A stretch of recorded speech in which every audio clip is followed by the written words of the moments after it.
And we're back with another episode of the AC Milan Zone podcast. I'm not running with my usual running mate, Oscar, who is quite the international businessman, so he's away on travel. But an illustrious guest is joining us. Matt Santangelo, of course, one half of the Milan podcast. If you're watching this podcast, there's a pretty good chance you've seen their podcast. A big source of inspiration for us, for sure. Matt, together with Martino Puccio, of course, do a great job covering Milan in English. Matt, thank you very much for joining us.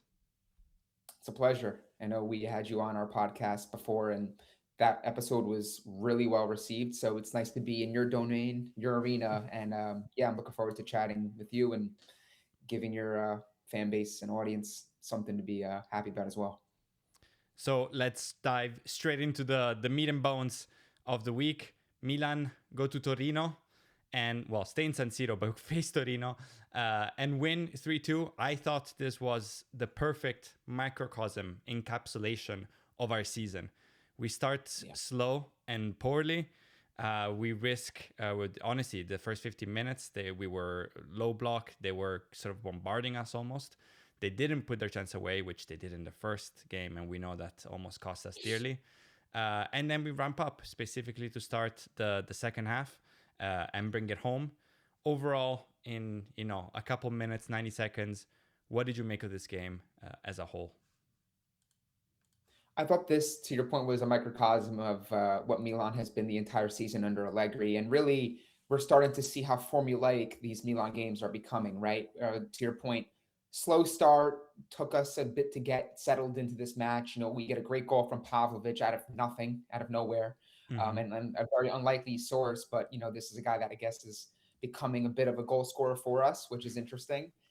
And then we cough it right up, right? We give a goal back right before halftime, and now we're like, all right, like, is this going to be another game of another 45 where Torino, we're going to be just happy to maybe, grab that point and get out of San Siro? And to their credit, they actually came to play in this game. I thought Diversas, came into this game with desire to actually win. And I think it kind of speaks to maybe where Milan are at currently. I think some of these teams are seeing cracks in that armor for Milan and that they are beatable. But then you see second half, we make those changes to, three up front, and then we bring in, Atakame, who I thought had a really good second half off the bench, and we kind of control the second half.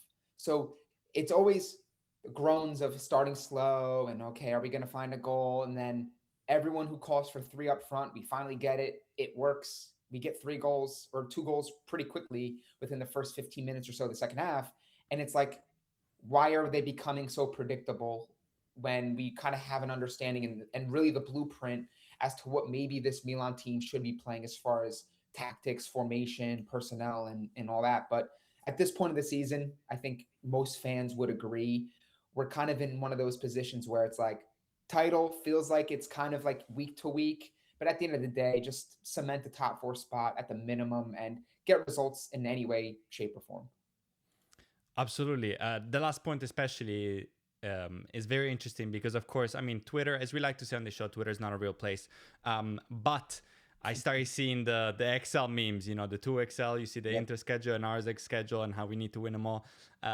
What percentage-wise, what would you give our chances of winning the Scudetto, given Inter dropping points and seemingly, after a great run, which they've had, all season long. I mean, record-breaking run for Kivu. Sort of maybe struggling a little bit past that finish line. It's definitely not 50%. I don't think it's definitely lower than 10% because I think that, just when we feel like when Milan slipped up against Lazio, when Inter tied Atalanta, we were like, all right, that was our best chance. Like, we dropped the ball. Like, it's not going to happen now. And then Fiorentina, a team fighting the relegation battle, they give us something. They give us like that little crumb of like, not so fast. We're going to bring you back into this if you guys can handle your own business. And now it's like one of those things where it's like, it could be possible. I'm not getting my hopes up. I don't think fans should be getting their hopes up because I think we've been following this team throughout the course of this season to know that, when Milan are given that little window, they sometimes don't really take advantage of it. And we look at the difficulty of schedules between us and Inter, and every game is going to feel difficult no matter who the opponent is. So at the end of the day, you got to just look at the match in front of you, the 90 minutes of football, and say, like, we got to just do what we got to do. If Yeah. Inter slip up, if Inter are limping through games, and some of these other teams are able to take advantage of their situation and the pressure being on them, frankly, because they're the team that's at the top of the table right now. They were the team that many predicted to be in contention for a title with Napoli, not Milan. So at the end of the day, I think a lot of the pressure sits with Inter to not make this a full-fledged collapse and one of the worst we've seen in Serie A history. So I think that's how Milan fans and the team has to approach it, is take care of the match in front of you. And if the results shake the way that we want, and we're in positions where we can speak on Scudetto towards the very, very end of the season, then we can have that conversation. Absolutely. I think I can't, well, I can and will speak for Oscar because we're that close. He will forgive me, but we've been saying this all season. The hopes obviously are there until, as maybe you on the other side of the pond would say, it's not over until the fat lady sings. However, I would say yes, 10% or below. It won't happen, but if it does happen, this will be a historic collapse. And you're right. I mean, this highlights just how poorly we treated the Lazio game.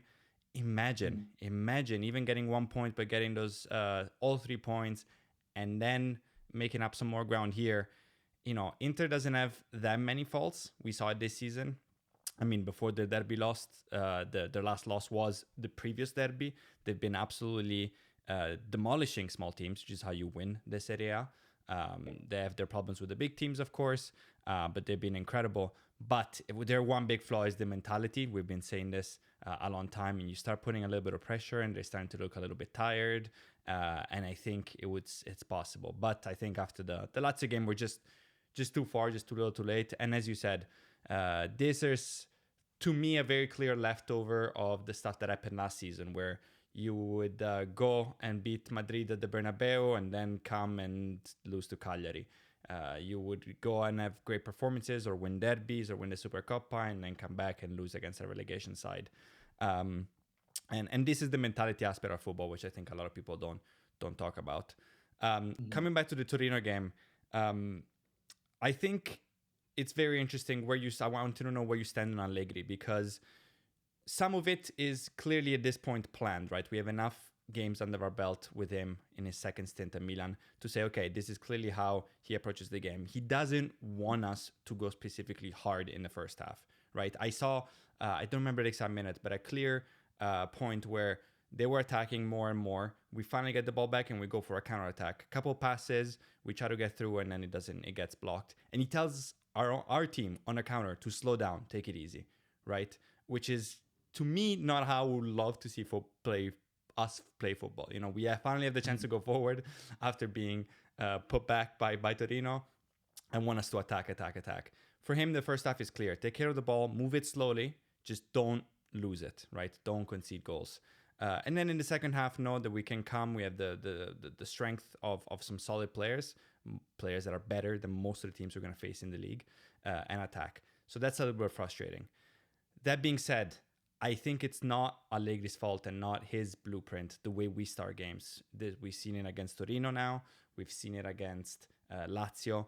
The approach reminds me clearly of almost every game we played last year, where they're just sort of walking. They need a scare. Sometimes they need to concede to sort of really tighten their boots and go to play. Do you blame this sort of strategy or mentality on Allegri, or do you think it's sort of the players? Allegri sort of is a little bit handcuffed, as we always say, by the way the squad was built. What do you think? I think it's difficult, and it's really, for me, been a game by game basis the way I view, first half performances versus what we come out in the second half with, right? Because there have been many games that we've looked at and said, oh, it's Cortomuso, classic Milan getting a goal late, and that's how they're winning. This is Allegri's fault. We're not getting goals early enough. We're not making things easier for us. And I pointed to so many games, like the one that still kind of sticks out for me is the Cremonese game that we recently won 2-0. We scored two late goals, and people looked and they said, of course we have to score late. Of course we can't make it easy against teams like this. And we'll refuse to look at the facts that in that first half, how many clear chances were missed by Pulisic and Leao? Like in just them versus the goalkeeper did not convert. That game should have been 2-0, 2-0, 3-0 before it even got to the 60th, 70th minute. And the conversation is different. So I think people Agreed. want to look too much at the score line as a way to say, see, look, Allegri's football doesn't work. See, the way he's going about business and the way we start games is not ideal. And I'm not saying that he's faultless, but I think coming into this season, I think what people have to really put into perspective is to just how much work was needed to essentially correct all the wrongs and the issues and mishaps of last year. That was an historically bad Milan relative to where they finished in the league table. And coming into the season with basically the same center backs, right? You're adding one into a 3-5-2, so you're just getting numbers back there. You come in with Yashari and some of these other players. We don't see him until the later end of 2025 going into 2026, and we're still not seeing him on a regular basis because the three midfielders we have to start weekly are the best options we got currently. And he doesn't have a striker, Allegri. He didn't have Yeah. a striker coming into the season that he really wanted anyway. So I think when you start to look at all the things that were maybe stacked against Allegri and what we were really looking at with this Milan, the expectation from many that I saw coming into the season, this is something that, Martino and I have discussed on the podcast a lot, is people had Milan outside the top four. People had them missing the Champions League again. And now we're sitting here on March 25th, a batch of points behind Inter for a title. Yeah. Like, I would sign up for that. If you told me at the beginning of the season, Allegri's going to come in with this team, and in March, you're going to be within arm's reach of a title. You're going to be in the thick of things for a title with Inter. Would you sign Yeah. up for that? Absolutely. Everyone would. Yeah. So I think it's kind of like the way he's kind of been a bit of a victim of his own success this year, in my opinion. Because if we were a team that was, hovering around top 4, 5th, and like we were getting some good results against the big teams, and people would say, hey, job well done, he got us back into top 4. But because they see where Inter have slipped up, they see that this is not the same strong Napoli of last year, although again, they are coming on strong themselves. Then people are judging them and putting them in that bracket of, okay, well, now this is a blown Scudetto if we don't beat it because of, Inter not being as strong as maybe they anticipated. So I think that that's really what you have to do as a Milan fan at this point in time is look at it with all the variables and add in the context and then kind of come to that decision and judgment on whether or not you think Allegri's done a really good job or he's maybe, missed the mark on certain things and so on and so forth.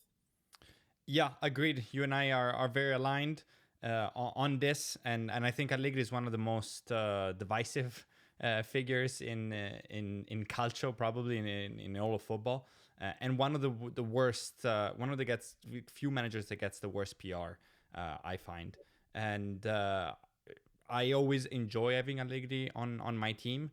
I think he does everything team first.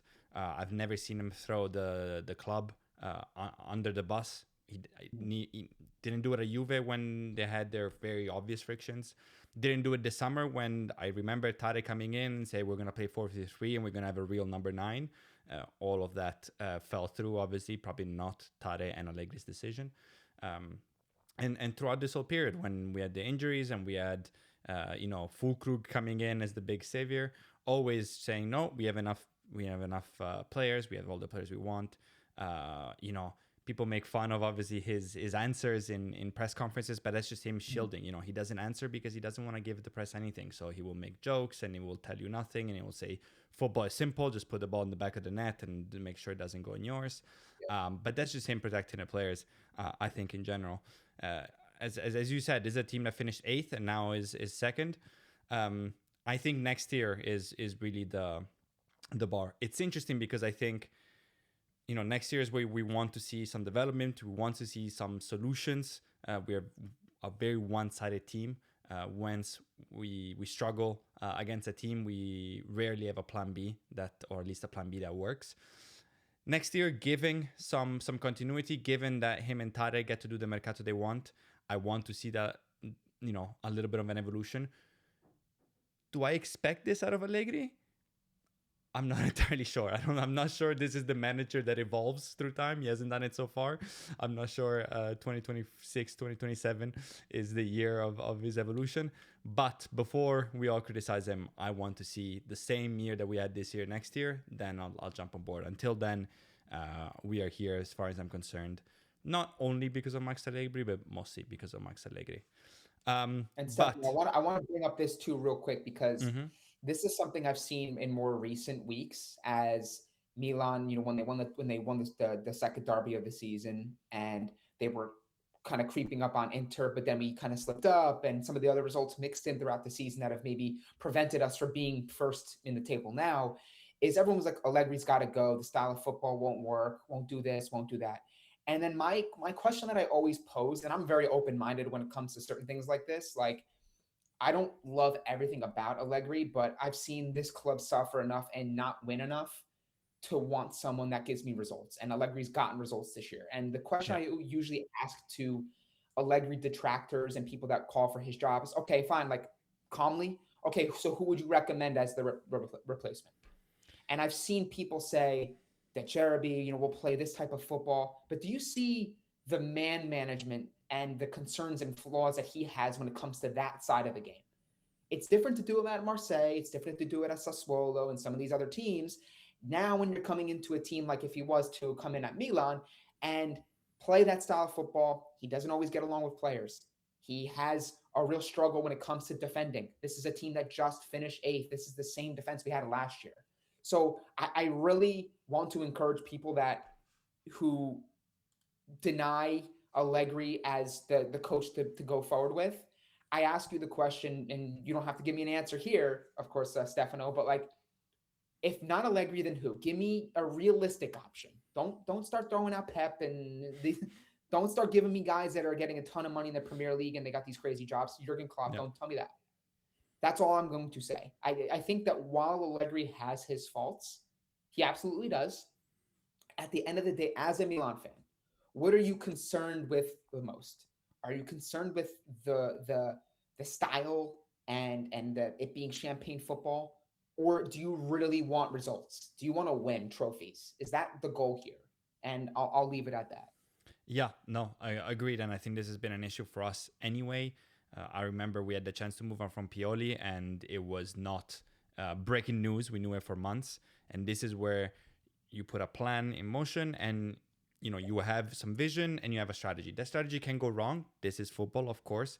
You can pick the wrong manager. The style of play can not work out. We saw it at Juve with Thiago Motta, but you choose a strategy. Instead, And we fire half the management. We pick the wrong coach at the last second, so he couldn't do a yeah, mercato, and then he gets fired, and then we repeated it all over and over again. and So and real quick too, like it's the grass isn't always greener on the other side because you've seen teams like Juventus who went through multiple spells of Allegri. Look at some of the coaches they've been bringing in since then. You had that year or two under Sarri. You had you brought in Thiago Motta. Everyone's like, this is the perfect. He's a young, hotshot Italian coach. That failed. Igor Tudor, that failed.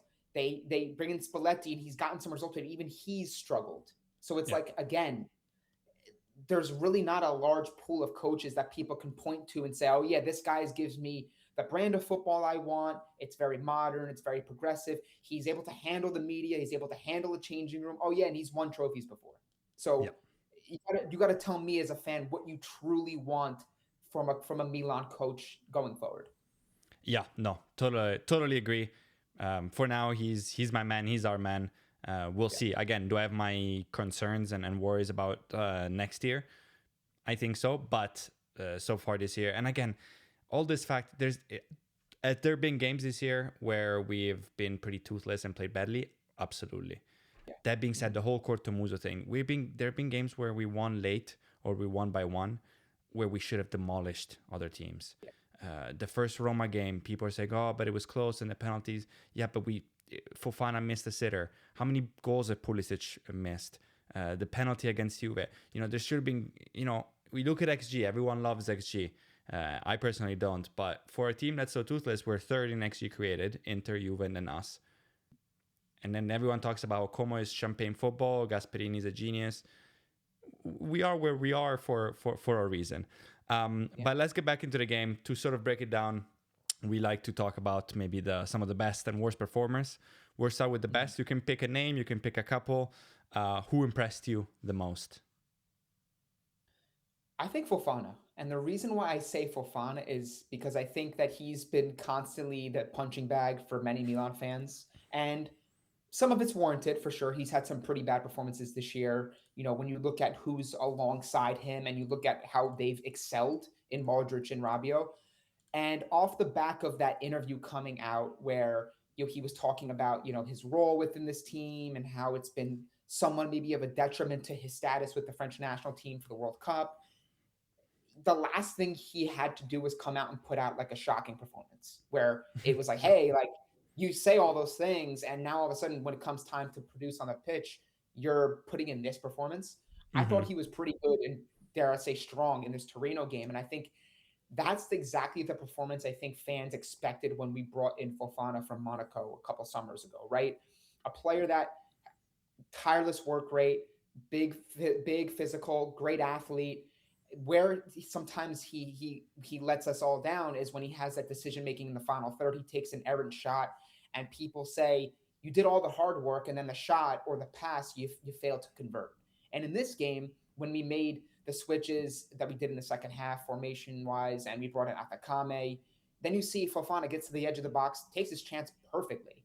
But also there were the other elements of his game when it came to covering on both ends, being defensive, and doing all these sorts of things. And I think the one thing that I also want to bring up as a really key factor in his performance was that celebration, because I think that was a very unifying moment that we as fans really needed to see. And also Leao, who wasn't available to play, but it was in the stands, and Pulisic was the sort of hybrid of their two celebrations to kind of say like, hey, this is a unified group. We're not going to let media narratives and things like this, throw us off the rails and deter us from getting where we need to be. So I thought Fofana as a whole really brought a really strong performance to the table over the weekend. Very much agreed. I'm glad you say this. I think I am one of the few left in the Fofana camp. I've been on the Fofana camp this whole year. A lot of times my DMs are full for it. Sometimes not for the best of reasons. Not that he's an incredible player, but I think people are easy to say, oh, just Shars should play, Richie should play. I'm not sure I've seen a Richie performance from the start that's been better than been better than the top 5 performances from Fofana from the start. Rich has been great off the bench, but it's had a struggle. I think this is a quality player for us who was played out a little bit out of position, out of need, because Max Allegri's sort of priority was to focus on the defense, which means we had to play it 3 at the back, and then focus around your 2 best players, which we'll get to in a second. But those are clearly Modric and Rabiot. Modric at his age cannot play in a 2-man midfield, so you can't play a 3-4-3 like many people suggest.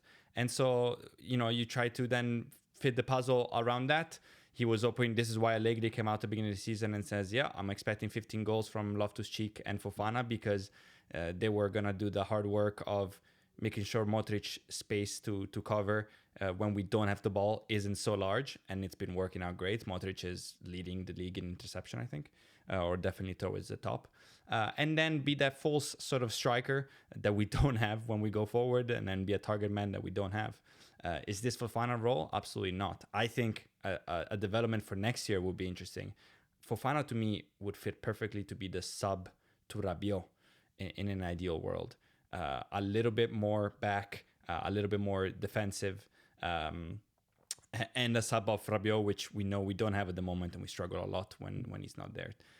Unfortunately, that will obviously require a starting level midfielder to take up his spot. This is Fofana's spot, but we'll see. And I couldn't agree more. The celebration was perfect. I saw Pulisic had a good laugh at it, which makes me think they didn't know it was coming. And this is good. This is how you handle it, no matter how nasty it actually is behind the scenes. We keep seeing different reports about Allegri and Leao and the conversations that they had and why Leao was left out and all this. This is a solid presence in the locker room. This is what a leader does. I'm curious, before we move on to other players. I know Martino was specifically very harsh about the quotes that you mentioned, that Fofana had.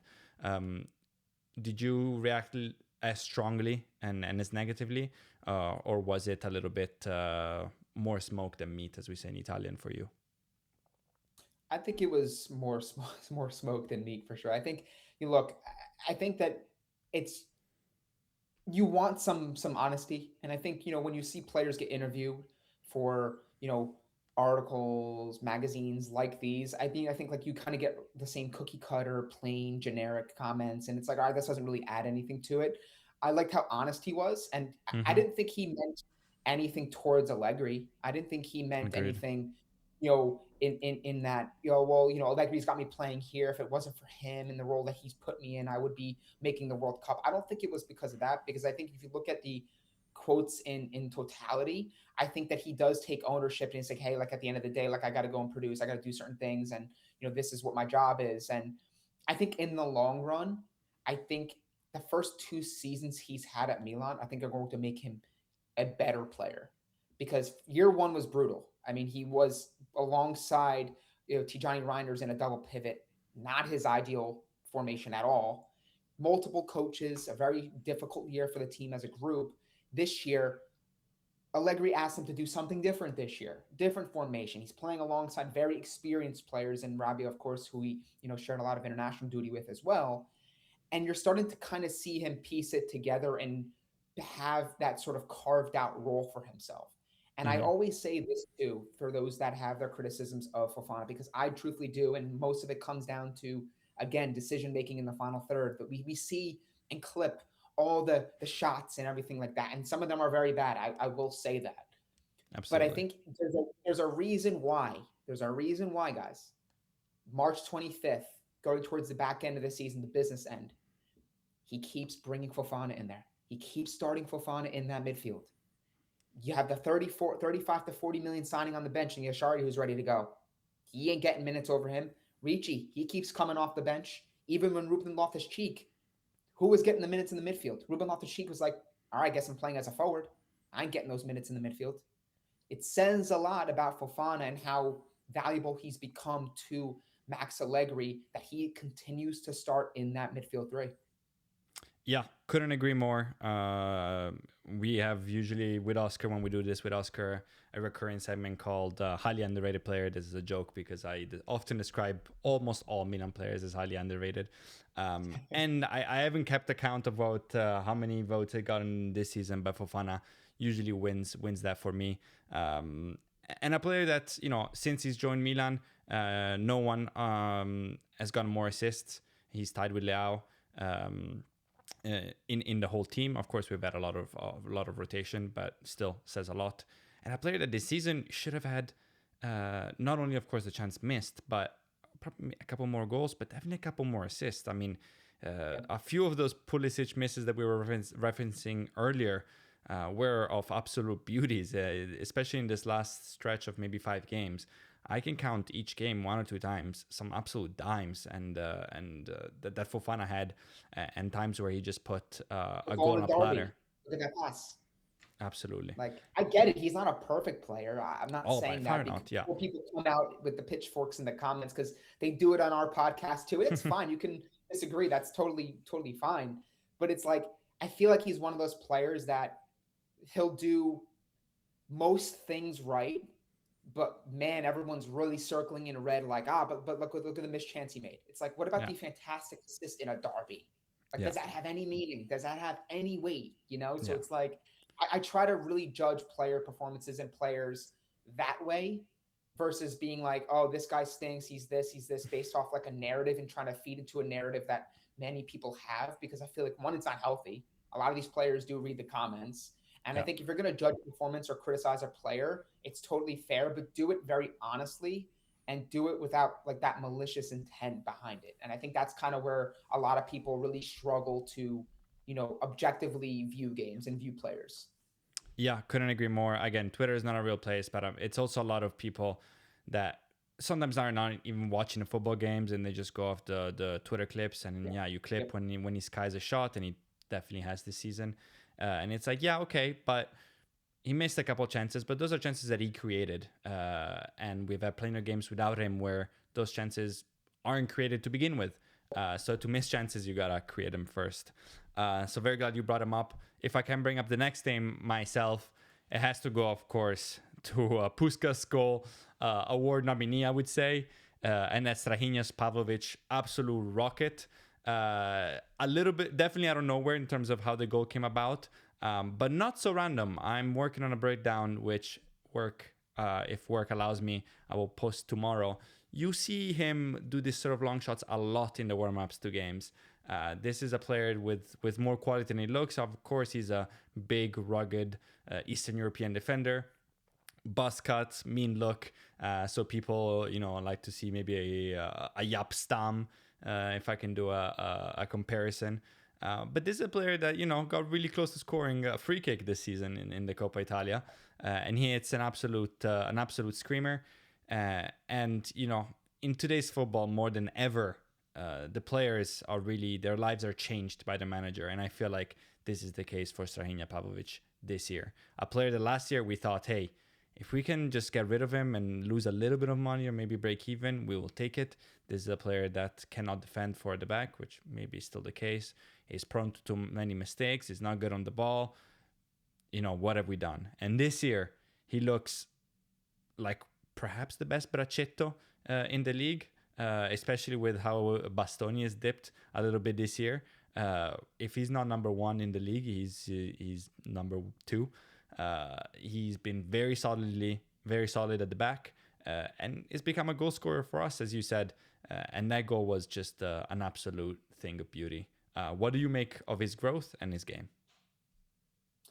I thought Pavlovic has really come on strong this year. I think, look, when you look at the group of center backs we have, obviously there are certain strengths and weaknesses to each of them. And I think we had an understanding of that coming into the season. We know where, Fikayo Tomori's faults are. He can play a high line, but 1v1 defending, he has his sort of lapses in judgment and he makes his errors, but he also has his moments. And the same thing we've said about Gabia, who's been sidelined for a while now. And Coney De Winter started slow, but has come on really strong in 2026, and he keeps starting games. And then you look at Pavlovic, who was a player that, was one of those individuals when people would review the previous market saying, oh, another flop by Furlani. And look, I'm not the biggest Furlani defender. I'm not the biggest, defender of every single player we've brought in under this current regime. But I think it's kind of one of those things where it just goes to show you where structure come in, organization come in, coaching come in, how you can really change the entire narrative around a player. And I'm not saying that Pavlovic is top class, the best defender we've seen at Milan in years, but this is quite clearly a more improved center back. And I think that Allegri's done a tremendous job of really extracting the best qualities from each individual defender by putting them in a back three. It's protected some of their flaws, papered over the cracks of some of their games, and it's allowed guys like Pavlovic, who is becoming like a goal threat now. And I think that was an element that we have been lacking for a while now, is someone on corners or balls into the box or now from distance apparently that can produce goals, right? Where we've seen in years past, some of these teams that have won titles, they have those big, thunderous, physical profiles in defense that are threats on corners and dead ball situations. And we have a guy like Luka Modric in corner positions for reasons like this. So if you have a guy like Pavlovic who's able to get on the end of headers, and you have a guy like Pavlovic who can also give you a lot on the defensive side, this is an asset to Milan. I will say this, though, and then hopefully this is a conversation we get to have going into the summer market if we do get top four. The question that fans have to ask themselves is, the defensive personnel we have now, while it has been much improved, are these defenders that you feel travel well into those tricky, difficult European nights? Because it's different. It's a different level, and I think that's kind of where we go back into some of the more recent comments and things in the media when it's come to what Allegri's market demands might be. That while we've improved in this area, and our defense has statistically been the best in Serie A in terms of goals conceded, he still wants a center back. So I think that creating that extra competition is going to be something that really raises the overall level of the entire group. Yeah, absolutely. And as always, when one of our players does well, the rumor mill begins. It's way too early to give any of these rumors any very strong validity, but there were some names and some numbers thrown about. The one that I saw was 40 million euro by different teams. For some like that, would you sell them? Because I agree with you that all of our defenders right now, some are more solid than others. I don't think any of them are must keep in an operation like Malik Chow, where a lot of money comes in and you have already a good scout who's looking for a replacement. That's in the case of Cano de Winter, half the money, same age, and to me right now just as good. Would you let Pavlovic go for, let's say, 40 million euros? I probably would, but the only thing I really sometimes struggle with is, okay, who else are we getting? Because I Yeah, think it does take time, right? You can go and say, hey, we're going to sell this guy for 40 million. Great, we got this money. It's not our money. Like, you and I aren't getting a piece of that transfer, right? And then you look at who we get, and maybe that guy that we bring in as a replacement, he's not as good. He's struggling. He's making, these uncharacteristic errors that maybe we're not expecting of him. So I think that that's how we really have to look at player sales and things like that. I think there's clear-cut players that are cemented and locked into next year's Milan, that's for sure. But I think that, we also have to get back to a position as a club that, what made Milan turn this thing around, in 2019, 2020. We bought young players that we were able to develop, have patience with, and they became superstars. Teo Hernandez, Rafael Leao, Ismail Benacer. I know, it didn't end well at Milan, but like, you look at the players we brought in, and we were willing to invest in young players and have that patience. It's yeah. different when you're a team that's now expected to compete for trophies and go far in the Champions League. So the levels of things change, year to year. But I think, getting back to the original question, if someone came in and said, hey, 40 million for Pavlovic, I'd probably do it. I think it's a different conversation than what we saw with Malik Chow, because Malik Chow was brought in for 7-8 million, and we didn't see really much consistency from him over the course of his Milan career, aside from like a good stretch. He had great games in the Champions League and things like that. And you get 40 million, it's like, all right, we can't turn that down. So I think that Milan need to get to a position where they're able to build on that continuity year to year. You don't want to be constantly changing your key pieces. And I think this year, Pavlovic in defense has been a key piece.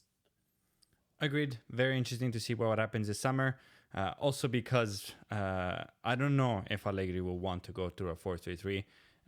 We've seen it in games here. But if that happens, then the defense is definitely going to be the first target of tweaking and working, because I don't see Tomori being a Scudetto winning center back and a forward back. Pavlovic, I can believe in the transition a little bit more. De Winter and Gabbia a little bit more solid, but we'll need to see. And if that happens, we will need fullbacks. Salemakers is not a right back for the back. No. I'm not sure Tekame is either, but the Zaghi I can believe a little bit more. But yeah, we'll see when we get to that. If going back to the Torino game, we talked about sort of the players that did well. And we started this podcast by saying this was a microcosm of the whole season. And it stays with the bottom performance as well, which was just our strikers as a whole. Pulisic gets an assist, but much like the rest of this season, or the rest of this year, calendar year, he's been a little bit missing in action. Perhaps some problems with the physique and physical problems. Sometimes it's also the World Cup years also get weird, and it's a very important World Cup year for him as well. Fulkrug from the start, a lot of people were asking for it. Did not do much. Now, of course, they're not helped by our bubbly, thrilling style of play. So a lot of it, maybe it's not their fault. But we didn't see much. We did see the return of Santi Jimenez, who looked alive, which is good. Looked thin, looked skinny. He definitely lost some weight. And then Nkunku comes in for the usual 5.5 performance. I think Nkunku we will see out of the door, unless there's some background deals with agents that I don't know. But what do you make of our striker woes that continue? And if anyone else during this Torino performance sort of rubbed you the wrong way and you weren't impressed by? Yeah, it's hard to be super, super critical of Krug. I mean, when you're stopping and going, you're not really getting too much minutes now. You know, he's coming Mm-hmm. off the bench in a lot of these games. And when we play the way we play, there seems to be those moments of isolation. And maybe that's reflective of, again, the system and maybe Pulisic, of course, who's not in the best form of himself. I think that naturally you're going to latch on to the attack, right? Because I think the first Yeah. half was poor. I looked at some of the underlying numbers of touches and chances created, and in the first half those two players really didn't see the ball much at all. I think total they had maybe 16 passes completed, maybe 25 to 30 touches total, so like they didn't get the ball a lot. Mm-hmm. And that's kind of come down to the system and many other factors, as I just mentioned, when it comes to not getting regular reps to play with this group. But I think the full Krug is one. My expectations of him is he's going to move on. You're not going to trigger that option, no matter how cheap it is. And then I'd probably say Salamakers is a player that I'm a bit disappointed in the sort of fall off in the second half of the season. I thought he was one of Milan's best players in the first half, which speaks to the improvement he's accumulated under Allegri and in more so recent years at Roma and Bologna. But I don't know, he gets in his head too much. He gets too theatric. He gets too hot-headed. And I think that really does translate to some pretty bad things on the pitch, needless fouls, tantrums. And I just think that part of his game really needs to be corralled. And I can't be really too particular with the rest of the group. I think that the bench I thought did a really good job. Like Atakame, as I mentioned, came off, made an impact. You got the assist player that actually has 2 assists and a goal in 4 starts, 20 appearances, something like 500 minutes. So it's great to see Allegri repay some of that faith in a young player that comes over here, doesn't really have an expectation as to how much he's going to play, but is Mm-hmm. ready for his moment to make an impact. And I thought Atakame has shown us some things in recent weeks. So that would probably be my overall assessment of the game. I don't think there was anyone that was like glaringly bad. Again, with Mm-hmm. Nkunku, all these other players, like the way the game shapes up, sometimes they're just not going to touch the ball. And that's really what I'm expecting the rest of the season with players like him and Fulkrug. Agreed. Atekame, I want to just, as you finished on him, touch on him as well. Yeah, another one of those players, sort of like the Winter, where it started slow and you're like, ooh, this is not a playable player. This is a player that once you're already winning against Pisa, you throw in. But hopefully he can make Salamakers rest then. But at the beginning of the season, Salamakers was running like crazy and playing 90 plus minutes every game. And all of a sudden, Allegri kept putting in work, kept giving him the chances and the right chances. You don't throw him to the lions and feed him in tough games. And same with the Winter. And now this looks like a player that's playable, that can get some starts in Serie A, that can play in big moments, that has some good crossing, that has some good speed, that can allow us some different options. We saw Salamakers go on the other side for Atekame to come in. So I'm very impressed by the Swiss. Hopefully more to come from him.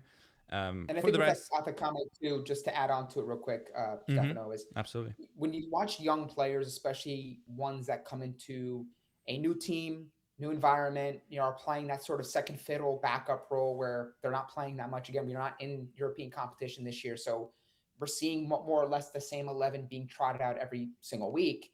What you want to see is a young player at this part of the season when every game is crucial in a bid for top 4 and maybe a title, is a young player comes in 45 minutes and is not shying away from the moment. He's not timid. He's not kind of looking around and afraid to make a mistake. And I think that's where a lot of the flaws were with the Ketelare. He was like afraid. So he was Yeah. giving the ball away, like, hey, like just pass, make the safe play.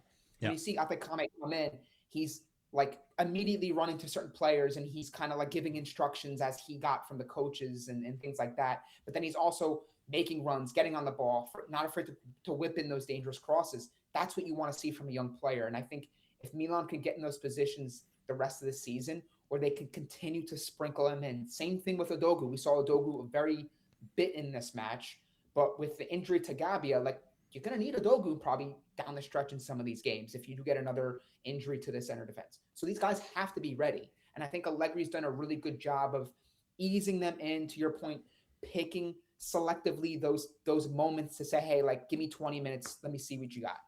And I Yeah, think those are the things that go a long way in building up and developing players. definitely agreed. Of course, we did concede 2 goals. First one was, very unfortunate, a little bit out of the blue. We dropped back a little too deep. Pulisic was defending, or not really defending, a long shot. Mike spills it up and it goes in. But then towards the end, the game looked to be almost over. You saw, I think, Torino slow down a little bit on the 3-1. Could have just been brought home. But the penalty comes. Of course, we have to discuss about this because this is Serie A. All we like to do is talk about refereeing. So let's talk about it. Penalty, not penalty, good VAR protocol, bad VAR protocol. Where do you stand? I don't even know where I stand. That's truthfully the most honest answer I can give you, is because it's so week to week with how things are called. And the more social media becomes prevalent in viewing, judging, and sort of analyzing football, the more it's like, oh, this is the same play that was called in this game. That was called the penalty. This wasn't, and vice versa. And it's like, is it really? It's not black and white. And unfortunately, it's just the inconsistencies, in my opinion, of how VAR is being implemented. And it's something that's going to take time, I think. I'm hoping it gets a little bit more consistent going forward. But, it's weird because the way we look at the sport now, and specifically Serie A, and the way it's officiated, and this was something that was brought up on the broadcast by the in studio crew for CBS, those who watch in the US, Mm-hmm. is by Mike Grella. He talked about the Atalanta game, which had that controversy at the very end of that game, right, with the handballs and stuff. Mm-hmm. He was saying, the footballer in me, because he used to play, like, that should never be like a foul. Like, your defender, defend, like, play football. Don't look for the ref. But now it's because of the ref and the way things are going about with VAR and how inconsistently it's used. You see a guy get the hand on the back, and now it's like, just go down, like, sell it. Same thing in Yeah. basketball. Okay, we'll just sell it. Like, because those are always, most of the time, given the benefit of the doubt, and that's how those things are played out. And things like this with the handball, you never know week to week. You make the sign of the cross when it's like a slight contact on the arm with the Ricci handball. I still see Inter fans talking about that, and then you see it a still image of that, and then you see the whole play out, and like, okay, he was trying to tuck it in, but they see it stopped, see it's a handball. So it's like, it becomes frustrating to really, like, try to grasp and understand truly what is a correct call, what is not. Mm-hmm. And in things like this, I kind of just watch and just say, like, I just hope it doesn't get called against us. And Yeah. unfortunately, it did, and they scored. So Yeah. But in this one, you were, it's always tough. And again, there's no drawing lines in the sand is always difficult. Was this more of a no or more of a yes to you penalty? If you tried to remove your the colors of the on the jerseys. yeah, I think it was a correct call, and I think I always look to a lot of the players to see what type of reaction do they give. Or is that conceding, like, when they don't really give a reaction, or they're not as, uh, temperament. They don't show their temperament Mm-hmm. enough to the ref. Like, oh, this wasn't a call. Look, review it. I think it's one of those things where they kind of say, like, yeah, this is football now, unfortunately. And if my arm's in a less than conventional, or unnatural position, like, it's probably going to get called. And it's like, you don't want to see it, because I think it takes the element of, like, defending out of there. And it's like, things happen so fast. The players are faster now than they used to be. The plays, the moments, everything unravels so quickly, where Mm-hmm. it's like, people see contact, handball, oh, it's a penalty. It's like, hold the phone. Like, Yeah. he's sitting here defending, it kind of brushes up against his arm, he's not extending it, it's just sitting there. It's like, oh, it's a penalty. It's like, Yeah. I don't know. I guess in the way the game is called now, I was not surprised, and I agreed with it being called a penalty, but it's like, I wish it wasn't Mm-hmm. like this. Yeah. I don't know. This is how we talk about VAR a lot. It's we Yeah. discuss the call and then we're like, yeah, But in my version of an ideal football game, this is not called, and it's happened a lot this season, and it'll continue to happen. Yeah, I think there's a lot of things I think wrong with how the game is refereed, and especially VAR. I remember Ancelotti when he first brought up in a team in a not team meeting, but in a managers meeting with the a referee association, saying we just need to know who's refereeing, right? And we need to know that the referee on the pitch is refereeing. He has the support of the technology in case of a clear mistake. But in case like this, where the referee saw it and evaluated it live and said, hey, no penalty, then what are we talking about? And I hate, as you said, that they've been called to the monitors, which already comes with the pressure of, hey, my colleagues saw 1,700 angles and they say, come have a look. So even if it's not discussed, it's sort of like a, hey, you should change your mind. And that's why 90% of the times they do. And then the fact that it's slow motion and still images, and it's like, this is not how football in real life is. Yeah.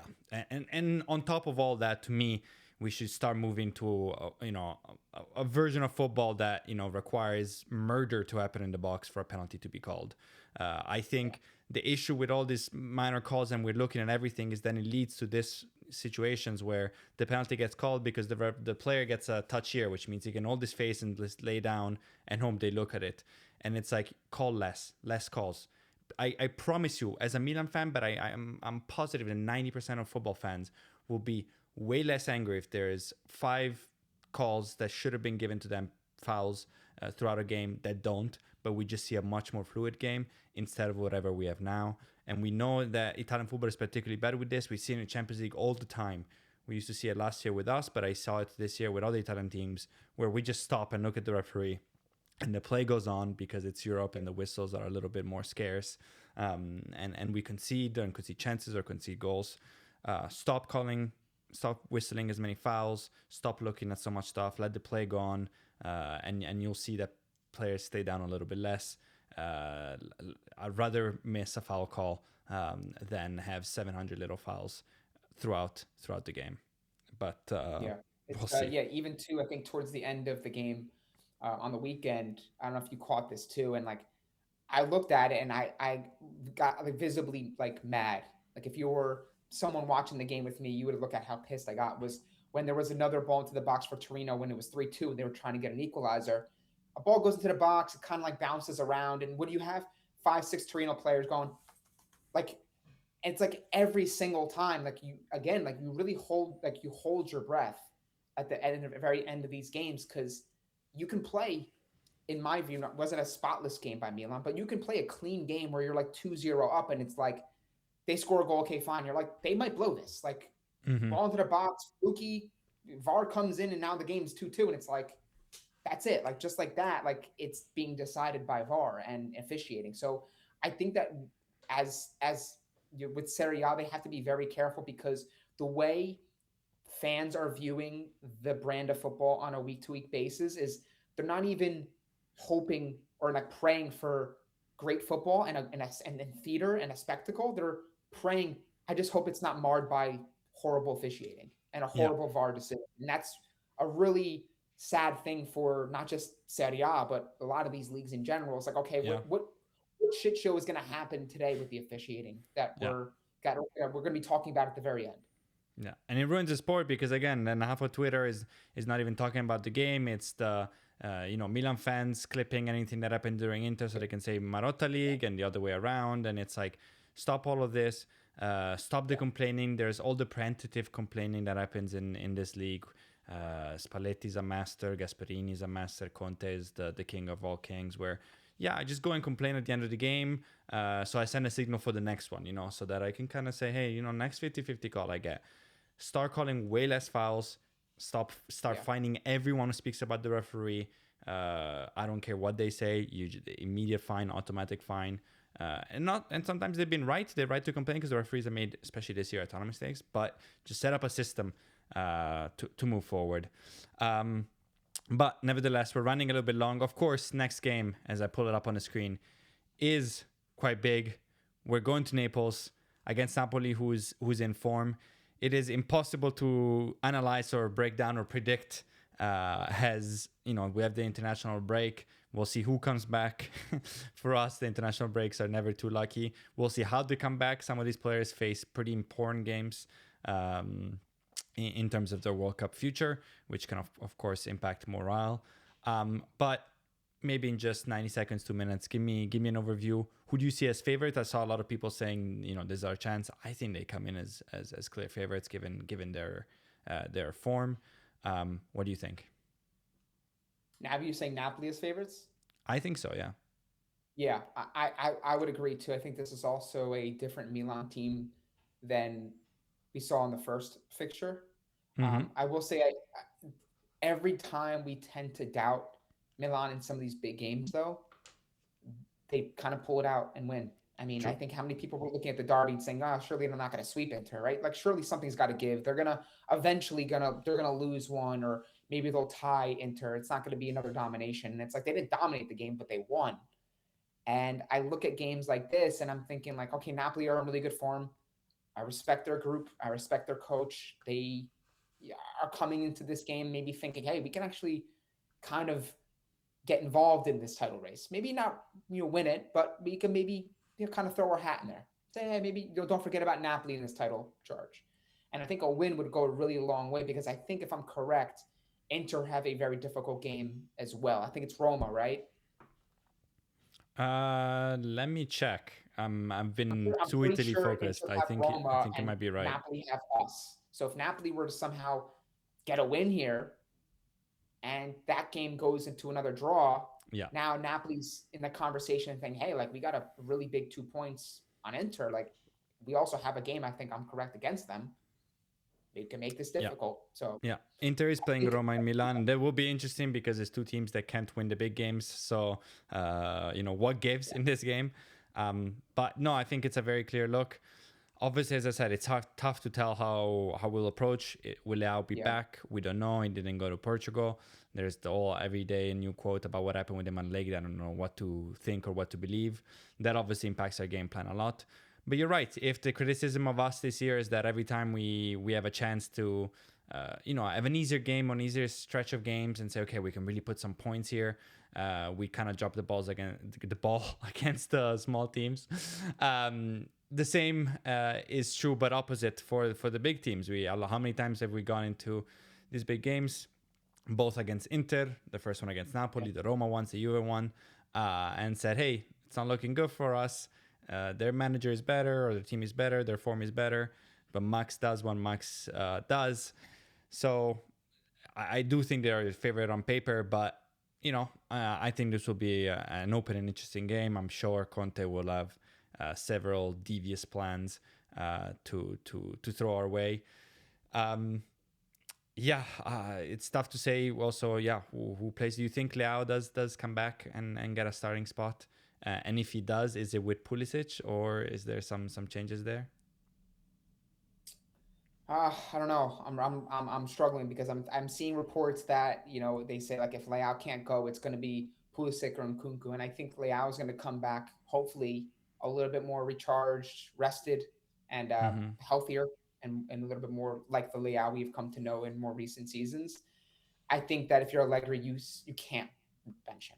I don't think Nkunku, Fulkrug, those Santi, those guys haven't done enough for you to be in a big game like this, not put Leao and Pulisic on there. I could be wrong. Maybe it's sort of mind games, because we've seen in recent years too, when Leao was benched, at various parts last year, he comes off the bench and the game is now 3 up front, and the game is maybe in the balance. Leao he comes in as fresh legs, and he takes advantage of tired legs. So I don't know. We'll have to wait and see, what the status of Leao is. But yeah, like, anybody that we're throwing alongside either of these two players, regardless of how those two players have played together, Pulisic and Leao, I just don't feel confident. Fulkrug had like a little patch where he was looking good, but then you haven't seen him. Nkunku, same thing. At the start of 2026, he looked like he was scoring goals, and maybe he was going to start to kind of pick up form. And now he looks like a ghost in many of these games that he comes in. So I think, like, if you're Allegri and both these guys are healthy, you got to play both these players. Agreed. Also, because I assume the script will be similar, at least at the beginning, to the first game, where they will press and we will look to counter. So I don't see a Santi and Fulkrug feature He's not until ready yet. the game is started. And finally, as we wrap up, because we've been going for exactly almost an hour, 30 seconds short of that, um, national team break. I don't know if you pull for the Azzurri or if you're a 100% USA man, but for us Italians, it's going to be a very stressful, almost 24 hours as we approach first the Northern Ireland game and hopefully live to see the second game. Do you think the Azzurri make it? And what did you think of Milan legend Gennaro Gattuso and his call-ups? So before I get into any of that, I just want to let people know that for those who are not familiar, I'm born in America, but I'm Polish and Sicilian. So I have a lot of things happening with these games over the next couple of days. With Poland playing Albania, trying to get into the World Cup, possibly Lewandowski's last opportunity to make a deep World Cup run. I'm not getting my hopes up there, and of course Italy, right, and USA as well. So I have a lot of skin in the game in many places, but I think for Italy, and I've been thinking about this a lot in the build up to this game tomorrow. I just think that Italy are going to get it done. I don't think it's going to be easy because I don't think Italians and the Italian national team and the players should be in a position where they think it's going to be easy. They'd have to earn that right based on the two previous failures. Absolutely. But I think there's certain players within this team that I think we're going to leave that match on Thursday and think like I saw something extra in that player. I think this is a huge moment for Sandro Tonali and Manuel Locatelli, those two specifically, because I think Barella has really his form has waned in this season for Inter. He's going to start. He's earned that, right?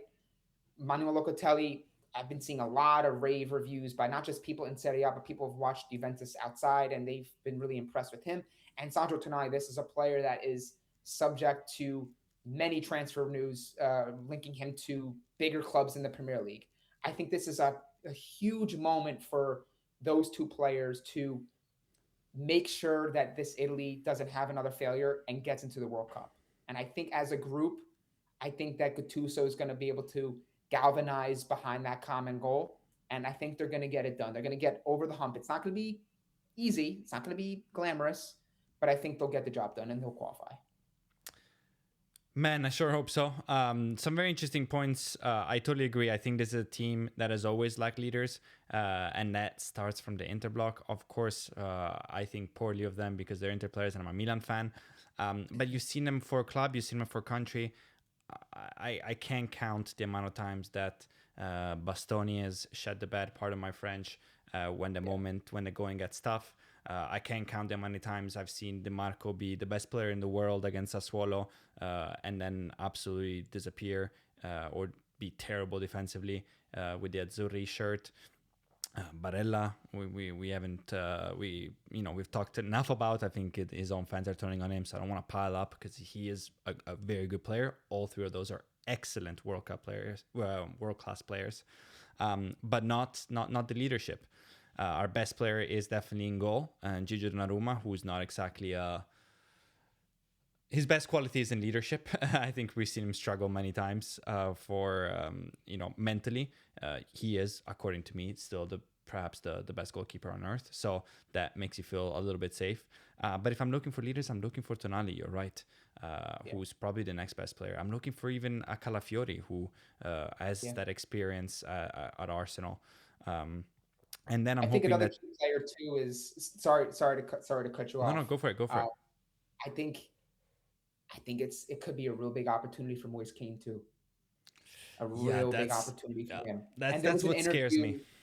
There was an interview last year by CBS, Paramount, with Kate Abdo and Bobo Fieri, and they were they were highlighting the issues that Italy have had in recent years, 2 decades, producing top strikers. But he said this last year when Kane had that explosive year at Fiorentina. He was like, there's something about Kane. He's got the physical traits. He's scoring a lot of goals. He's doing all these sorts of things.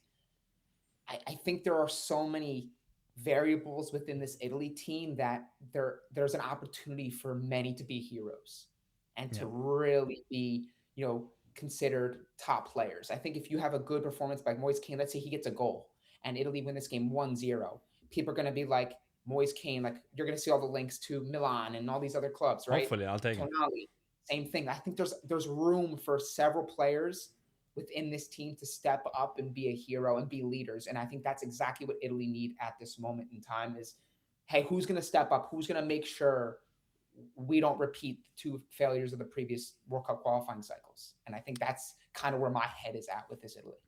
Yeah, agreed. I think players like like Moseken are the ones that scare me a little bit because those are the ones that maybe I've seen it with Fiorentina. That's perhaps a little bit more pressure and haven't done that well. But I think if we do go through, it will be kind of like you said, on the backs of Donnarumma, Tonali, maybe or Calafiori, and then sort of the more young or fresher players that maybe don't have that baggage of, hey, this might be my last World Cup, of, hey, I like Barella and Di Marco and so on, like I spoke about before. Hey, you're almost more scared of failing than excited to succeed.